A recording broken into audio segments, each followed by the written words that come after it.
रुक्मिणी जी को महाराज क्रोध नहीं आया, रुक्मिणी जी मूर्छित होकर के गिर पड़ी।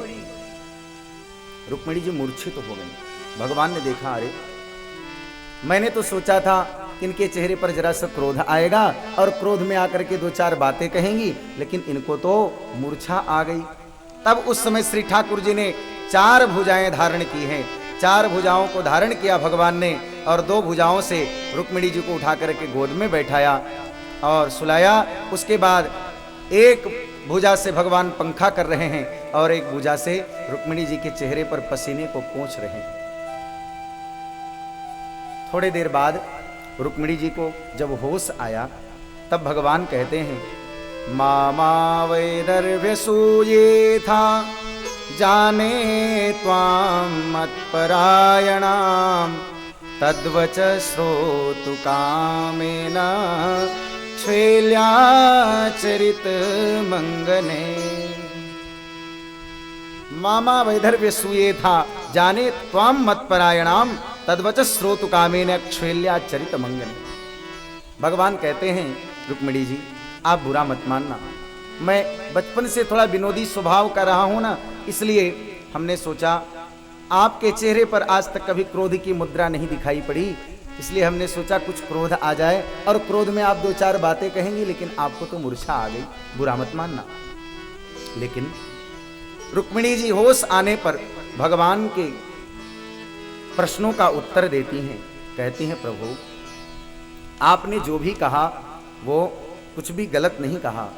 सत्यम भयादिव गुणेभ्य उरुक्रमांत सेते समुद्र उपलम्भन मात्र आत्मा नित्यं कदिन्द्रिगणैः कृतविग्रहस्त्वं त्वत्सेवकैर्नृपपदं विधुतं तमोन्धम्।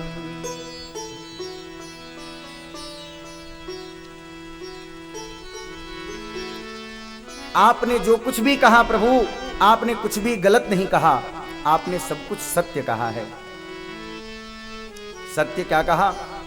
आपने यही तो कहा कि कहा आप पुराण पुरुषोत्तम, प्रकृति से परे पुराण पुरुषोत्तम, और कहा प्रकृति के परवश मैं एक आबद्ध नारी, आपके योग्य मैं हूं ही कहां प्रभु। ये तो आपने कृपा करके मुझे स्वीकार कर लिया है, ये आपकी बहुत बड़ी मेरे ऊपर कृपा है प्रभु। दूसरी बार आपने कहा कि आपके माता पिता का पता नहीं। प्रभु मैं ये जानती हूं कि आपके माता पिता कोई नहीं है, ये दुनिया के लोगों को आप माता पिता बनाते हो, इसमें मेरा क्या दोष है? लेकिन मैं तो ये समझती हूं आपके कोई माता पिता नहीं होते, आप सबके जगत गुरु हैं, जगत के ईश्वर हैं, जगत के माता पिता तो आप हैं प्रभु। तीसरी बार आपने कहा कि बड़े बड़े राजाओं के डर से मैं समुद्र के बीच में रहता हूं, यहां भी आपने सत्य ही कहा प्रभु। क्या? कि आप तो आत्मा रूपी समुद्र में निवास करते हैं, आप इस संसार में नहीं रहते, आप योगिभिर ध्यानगम्यम, बोले जहां जिस हृदय में योगी लोग ध्यान करते हैं उस हृदय रूपी आत्मा में आप निवास करते हैं, ऐसे समुद्र रूपी आत्मा में आप निवास करते हैं, आप इस संसार में नहीं रहते। आपने कहा कि मैं तो काला हूं, काले से तुमने विवाह क्यों किया? यह भी आपने गलत कहा। क्या? प्रभु आप काले हो तब तो कमाल करते हो, और गोरे होते तो न जाने क्या हो जाता। भगवान एक दिन राधा रानी से कुछ चर्चा करते हैं और कहते हैं कि राधा रानी आप बड़ी सुंदर हैं। भगवान ने सुंदरता का विश्लेषण किया। किसी कवि ने लिखा है, पग नूपुर सोहत हैं तुम्हारे धुनि कामिनी काम विकासन के, और कट किंकिनी नूपुर ताप रुचे गल मुतियन माल अमोलन के, नखते सिखलों सब अंग भले शर्मा सब योग है भाखन के, पर नयन तिहारे बुरे राधिका बिन अस्त्र हते जे लाखन के। भगवान कहते हैं श्री राधा रानी को कि आपके नयन बड़े सुंदर हैं।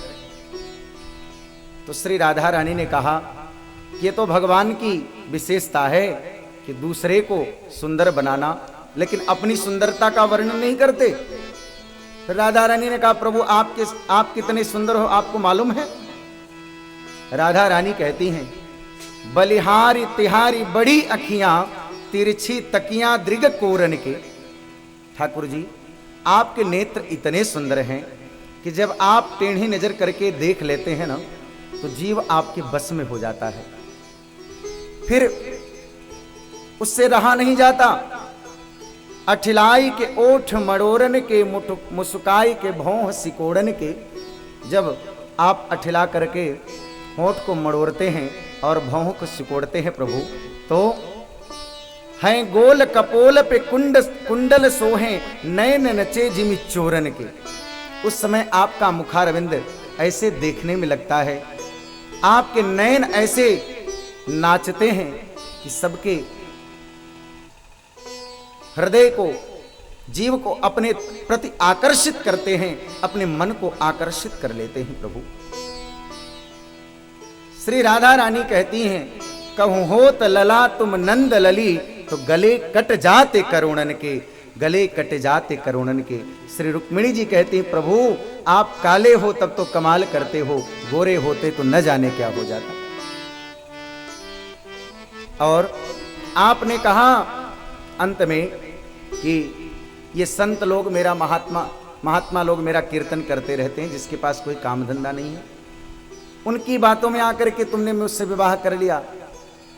मैं तो कहती हूं कि अगर इस संसार में सुखी कोई है तो कौन है? बोले ये संत ही सबसे बड़े सुखी हैं। कबीरा सब जग निर्धना धनवंता नहीं कोई, धनवंता सोई जानिए जहि राम रतन धन हो, जहि राम रतन धन हो। प्रभु अगर मैं इन संत महात्माओं के मुख से सुन करके आपका हमने वर्णन किया है तो मैंने कोई गलती नहीं की है, और मैं दुनिया के समस्त नारियों से निवेदन करूंगी कि अगर इन महात्माओं की गलती में पर ब्रह्म परमात्मा मिल जाए तो ऐसी गलती सब किसी को करनी चाहिए, ये गलती कोई ना समझ नहीं कर सकता है।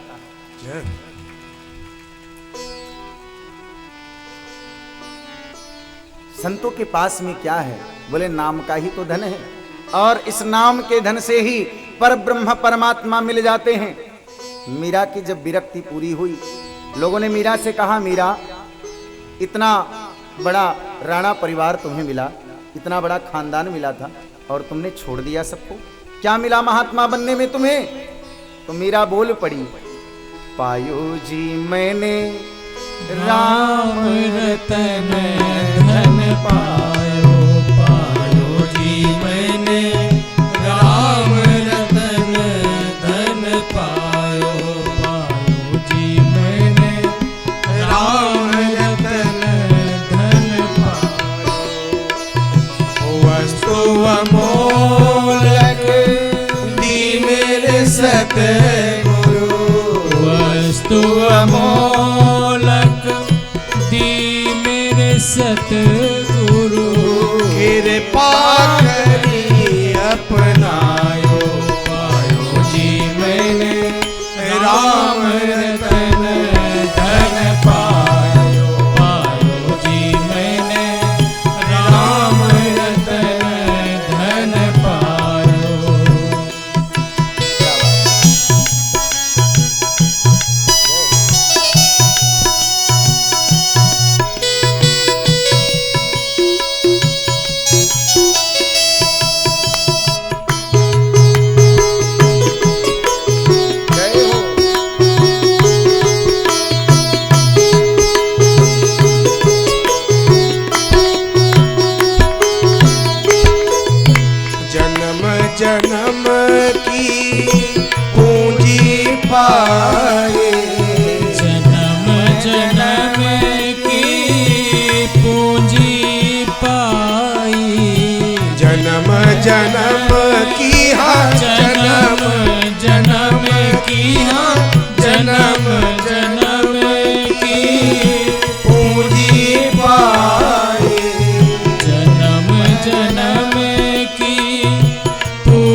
राम रतन धन पायो, पायो जी मैंने राम रतन धन पायो।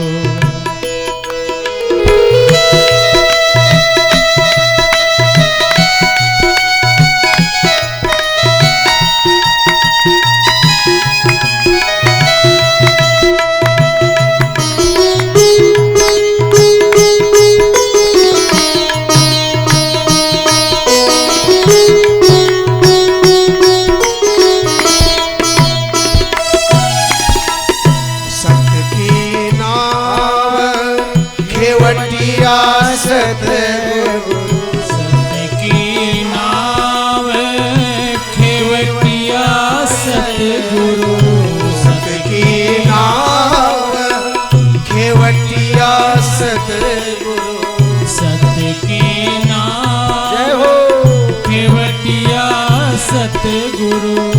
भवसागर तर आयो, पायो जी मैंने राम रतन धन पायो, पायो जी मैंने राम रतन धन पायो।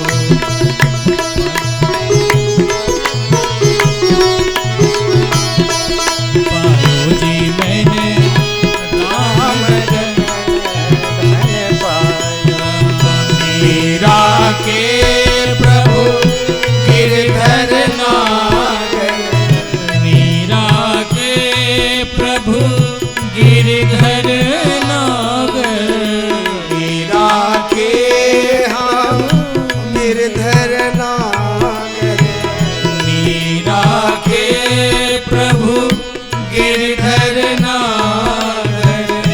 हरस हरस यस गायो, जय हो मैंने राम रतन धन पायो, पायो जी मैंने राम रतन धन पायो, पायो जी मैंने राम रतन धन पायो। वस्तु अमोलक दी मेरे सतगुरु, वस्तु अमोलक दी मेरे सतगुरु। कृपा करी अपना जय हो पायो जी मैंने राम रतन धन पायो, पायो जी मैंने राम रतन धन पायो, पायो जी मैंने राम रतन धन राम रतन धन पायो। पायो जी मैंने राम रतन धन पायो। मीरा ने क्या प्राप्त किया? बोले राम के नाम रूपी धन को प्राप्त किया। और आपको मैं बताऊं, संसार में सभी धन नष्ट हो सकते हैं, लेकिन ये नाम रूपी धन जो है, नाम रूपी जो खजाना है, वो कभी नष्ट नहीं हो सकता।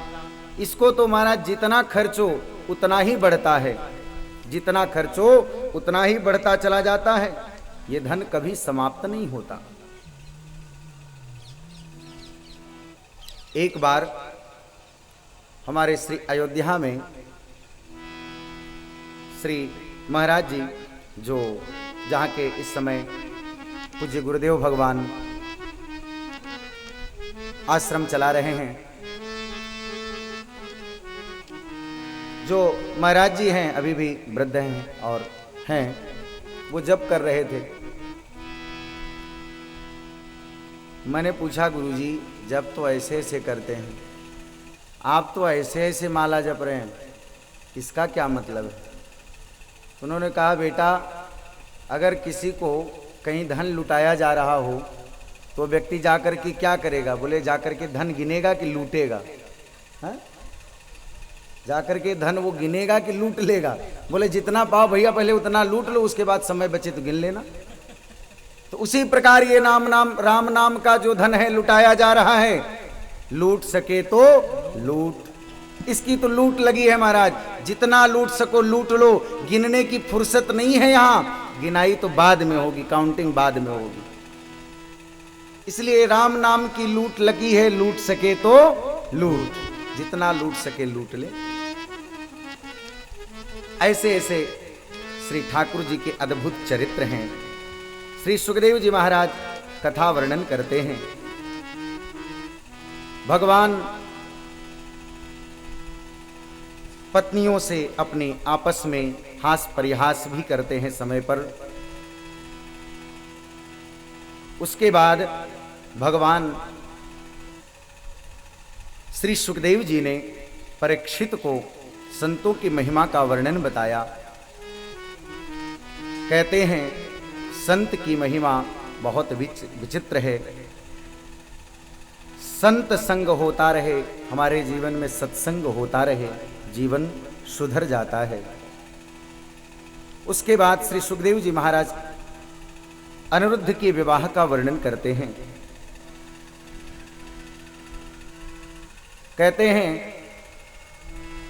उषा के द्वारा भगवान के पुत्र अनिरुद्ध का विवाह हुआ, जो बाणासुर की पुत्री है। उसकी जो सहेली थी वो बहुत योगिनी थी। बालक को लाने में, उसकी कलाकृति बनाने में उसने स्वप्न में भगवान श्री कृष्ण के पुत्र अनिरुद्ध को देखा, अपनी सहेली से बताया और वो अनिरुद्ध को ले आई। कुछ दिन बाद भगवान को पता चला कि अनिरुद्ध का हरण हो चुका है, तो भगवान सेना को साथ में लेकर के गए और बाणासुर से युद्ध किया। बाणासुर से भगवान ने युद्ध किया तो वहां पर बाणासुर का सहयोग करने के लिए शिव जी आए हैं और महाराज शिव और भगवान में भयंकर युद्ध हुआ। कई दिन तक ये युद्ध चलते रहे। भगवान शिव ने माहेश्वर ज्वर छोड़ा है, बुखार के रूप में सबको बीमारी होने लगी। माहेश्वर ज्वर जब छोड़ा तो सब लोग परेशान हो गए। तो भगवान ने अपना वैष्णव ज्वर छोड़ा और वैष्णव ज्वर के आगे महाराज शिव ज्वर समाप्त हो गया, माहेश्वर ज्वर समाप्त हो गया। अंत में भगवान शिव को हार मानना पड़ा और भगवान से क्षमा याचना मांगी। भगवान ने बाणासुर को क्षमा किया। उसके बाद अनिरुद्ध का विवाह किया भगवान ने।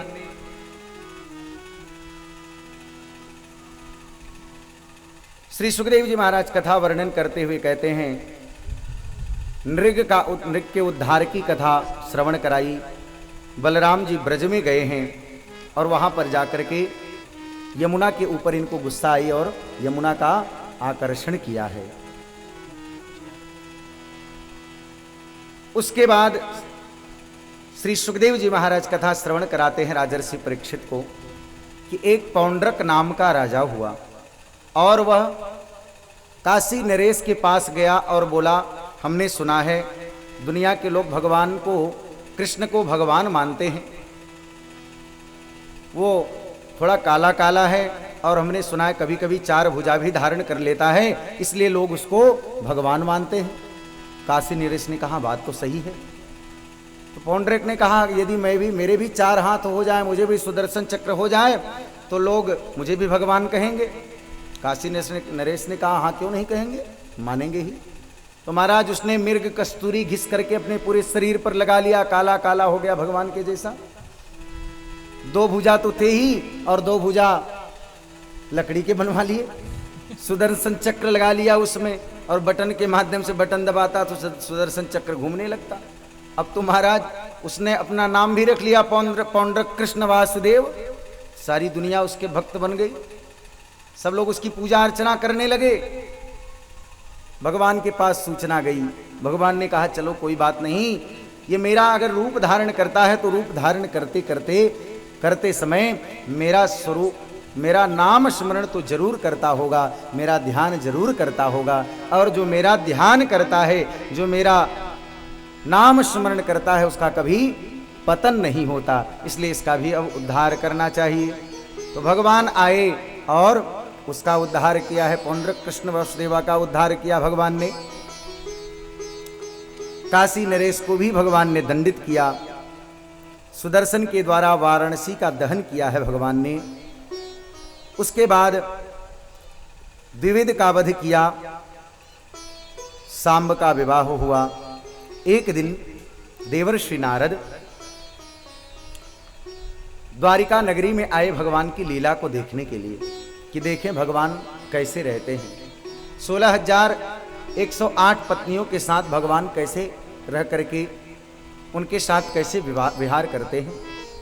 इस दृश्य को देखने के लिए नारद जी आए और आकर के नारद जी ने देखा कि परब्रह्म परमात्मा जब अपने महल से निकलते हैं तो एक हो जाते हैं, और जब अपने रानियों के कक्ष में प्रवेश करते हैं तो 16,108 बन जाते हैं।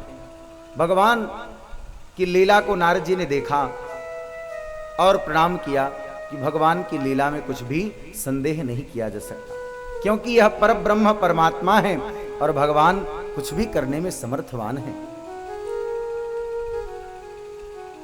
देवर्षि नारद ने भगवान की गृहचर्या को देखा।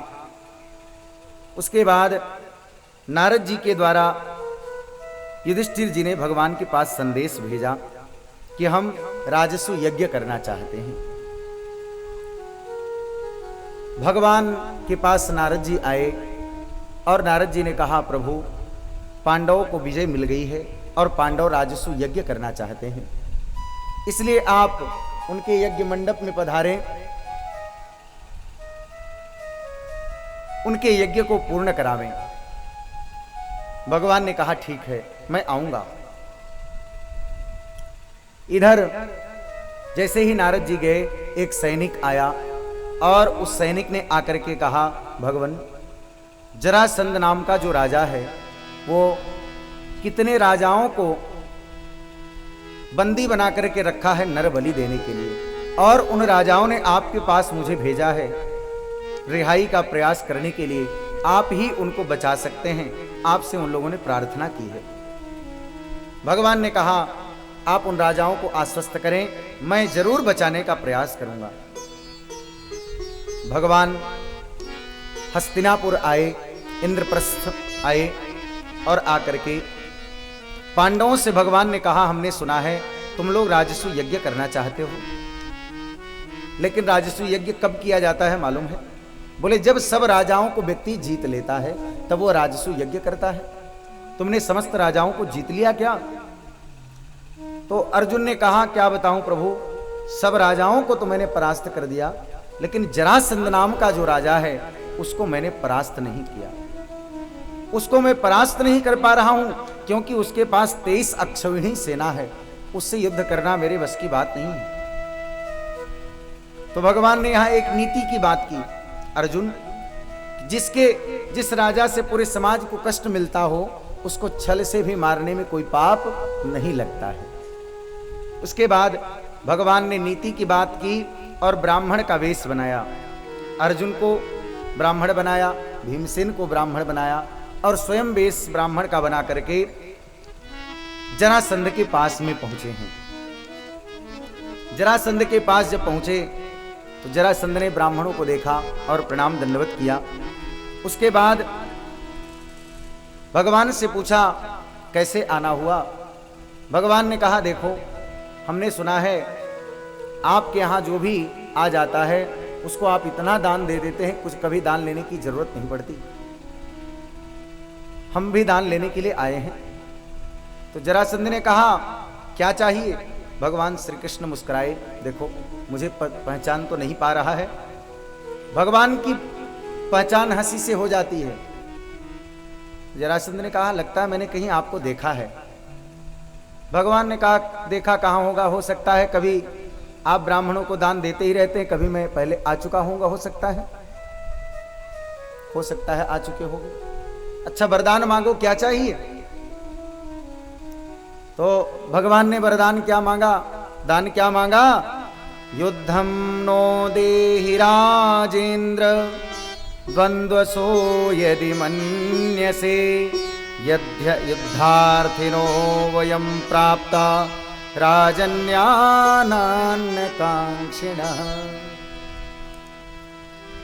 भगवान कहते हैं राजन मुझे युद्ध दे दो, युद्ध प्रदान करो, मैं तुमसे युद्ध करना चाहता हूं। अब तो महाराज युद्ध का नाम सुनते ही तुरंत चकपका गया कि ब्राह्मण होकर के युद्ध, ब्राह्मण तो युद्ध नहीं मांग सकता, इसलिए तुम बताओ तुम हो कौन। तब भगवान ने अपना परिचय दिया कि मेरी बाईं ओर जो खड़े हैं ये पांडव पुत्र अर्जुन हैं, पांडु पुत्र अर्जुन हैं, और मेरी दाहिनी ओर जो खड़े हैं ये भीमसेन हैं। अच्छा ये तो पांडव हो गए, तुम कौन हो? तो भगवान ने उत्तर दिया कि मैं तुम्हारा पुराना शत्रु, इनके बुआ का लड़का हूं मैं, कृष्ण। जैसे महाराज कृष्ण नाम सुना जरासंध, सोचा पहले तो इसने 17 बार मुझे हरा दिया है, 18वीं बार मैंने इसे हराया, और अगर इस बार फिर मैं हार गया तो जीते जिताए पर पानी फिर जाएगा, इसलिए अब कोई चालाकी करना चाहिए। चालाकी क्या करना चाहिए? उसने कहा देखो ये तुमने युद्ध तो मांगा है, मैं युद्ध तो प्रदान करूंगा, लेकिन अर्जुन भी मेरे समान युद्ध करने लायक नहीं, क्योंकि ये दुबला पतला है, और तुम तो पहले ही मुझसे हार चुके हो, रण छोड़ हो, तुमसे मैं क्या युद्ध करूं। न त्वया भीरुणायोत्से यदो विक्लवचेतसा मथुरां स्वपुरीं त्यक्त्वा समुद्रं शरणं गतः। तुम तो मथुरा की नगरी को छोड़ करके मेरे डर से समुद्र के बीच में चले गए। अयम तु वयसा तुल्यो नाति सत्तो न मे समः अर्जुनो न भवेद योद्धा भीमस्तुल्य बलो मम। तुम भी मेरे समान बलशाली नहीं हो और अर्जुन भी मेरे समान बलशाली नहीं है। बलशाली कौन है? बोले मेरे समान बल तो किसके पास है? बोले भीमसेन के पास। जैसे भीमसेन का नाम लिया जरासंध ने, भीमसेन का चेहरा फूल गया। अभिमान के मारे देखो भगवान कृष्ण को भी फेल कर दिया, अर्जुन को भी फेल कर दिया, मुझे पास किया है क्योंकि मुझ में ताकत ज्यादा है ना। भगवान ने इशारा किया अर्जुन की ओर, देखो भीम दादा के चेहरे को कितना फूल रहे हैं। अब महाराज भगवान भीमसेन को जब जरासंध ने पास किया, भीमसेन से जब युद्ध हुआ, युद्ध करते करते महाराज भीमसेन की नस नस ढीली हो गई और रात्रि में भीमसेन आए भगवान के पास। भगवान भाग चलिए, ये इससे युद्ध करना मेरे बस की बात नहीं है, अगर आप नहीं जाएंगे तो मैं अकेले भाग जाऊंगा। भगवान ने कहा लड़ो, पास तो तुम्हें ही उसने किया था ना, अब लड़ो। तो भीमसेन ने कहा प्रभु मेरे बस की बात नहीं इससे युद्ध करना। भगवान ने आश्वासन दिया और युद्ध के समय तिनका चीर करके इशारा किया और भीमसेन ने उसके दोनों जंघाओं को चीर दिया और भीमसेन जरासंध का उद्धार कराया है भगवान ने भीमसेन के हाथों।